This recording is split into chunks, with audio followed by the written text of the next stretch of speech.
جہاں آپ کی سانس جائے گی وہاں کفار و مشرکین مریں گے. اور حدیث پاک ہے کہ عیسیٰ علیہ السلام کی سانس، آپ سانس چھوڑتے ہیں، سانس لیا، نارملی چھوڑا تو زیادہ سے زیادہ 1 انچ 2 انچ دور، اور زیادہ زور سے چھوڑا تو 6 انچ دور، ہے نا. لیکن عیسیٰ علیہ السلام کی شان یہ ہوگی کہ جہاں تک آپ کی نگاہ جائے گی وہاں تک آپ کی سانس جائے گی. اور اس دائرے میں جتنے کفار و مشرکین آئیں گے سب مرتے چلے جائیں گے.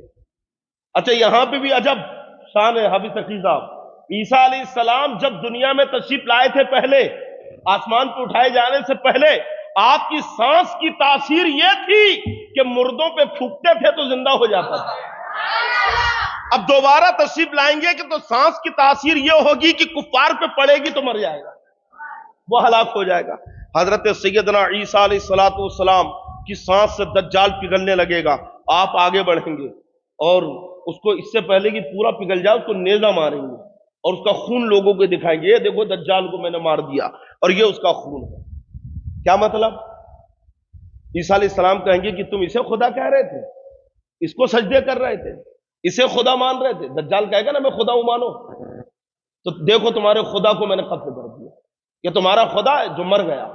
تو عیسیٰ علیہ السلام ایسا ہے نا اس کا بطلان ثابت کریں گے اور بتائیں گے کہ یہ دجال تھا، مردود تھا، جس کی خبر صدیوں پہلے اللہ کے نبی نے دی. بلکہ ایک روایت میں اللہ کے نبی فرماتے ہیں کہ سب سے بڑا فتنہ، فتنوں میں سب سے بڑا، قیامت کا سب سے بڑا فتنہ دجال کا فتنہ.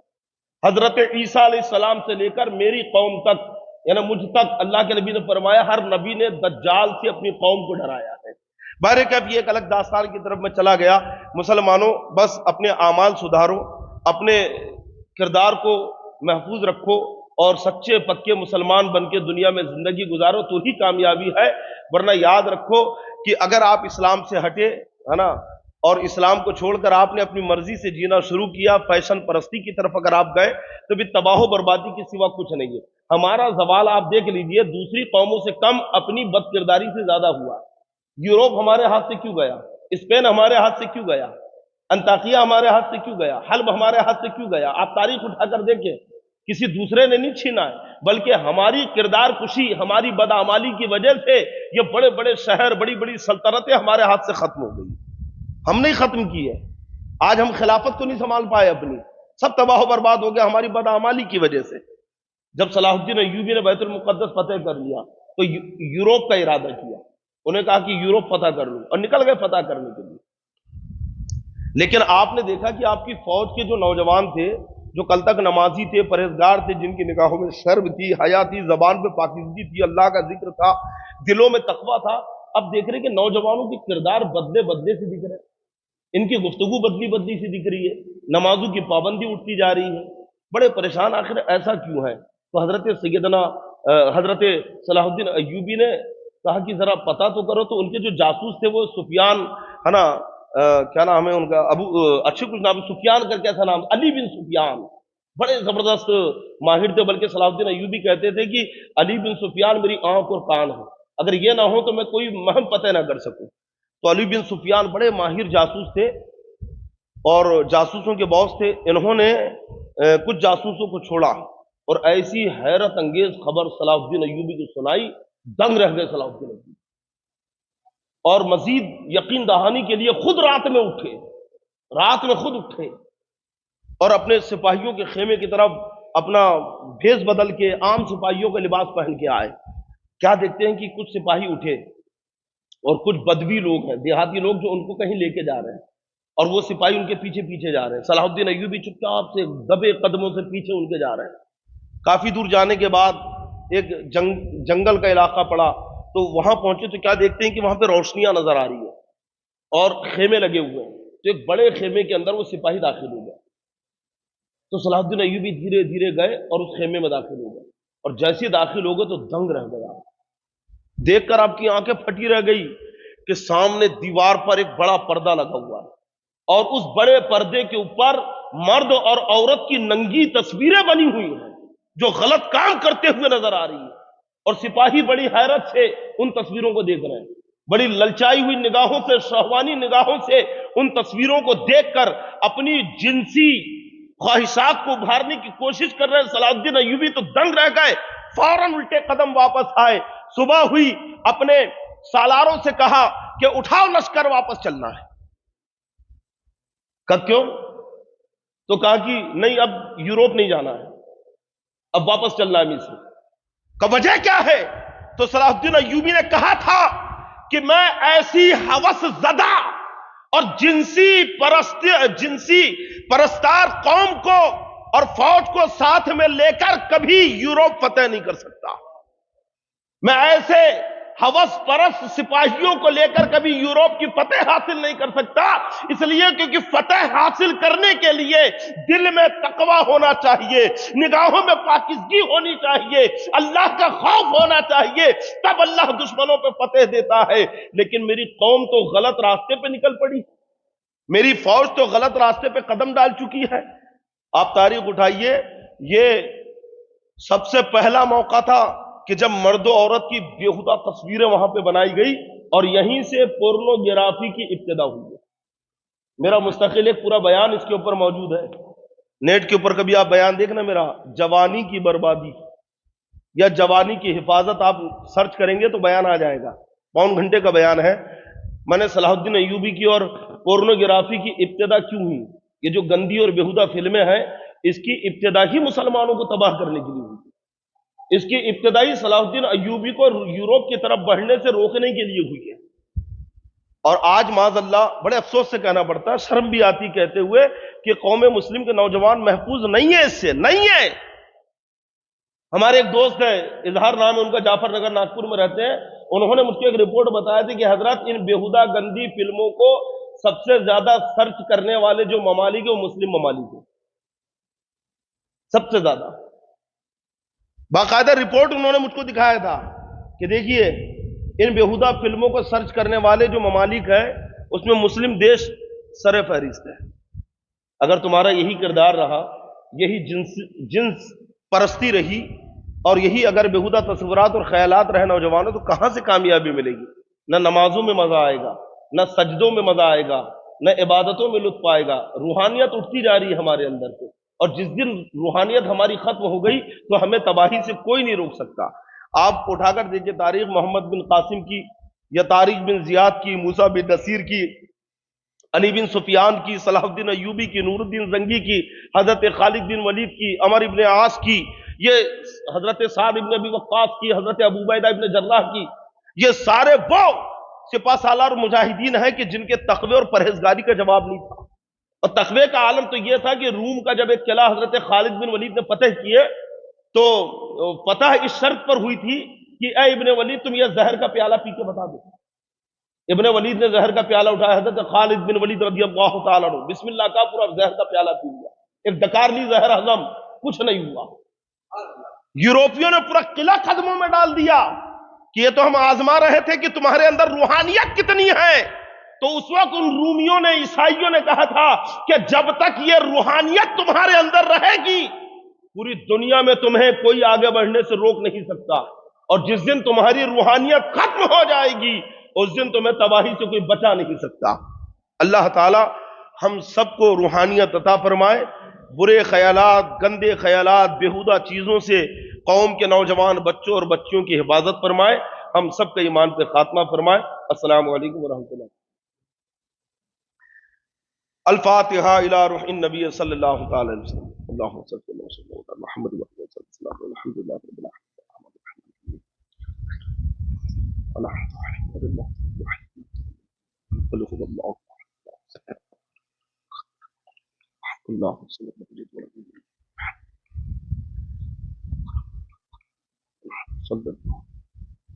یا اللہ یا رحمان یا رحیم, دل ہمارا کن مستقیم بحقی یا گناب دو یا کنستین مالک مولا.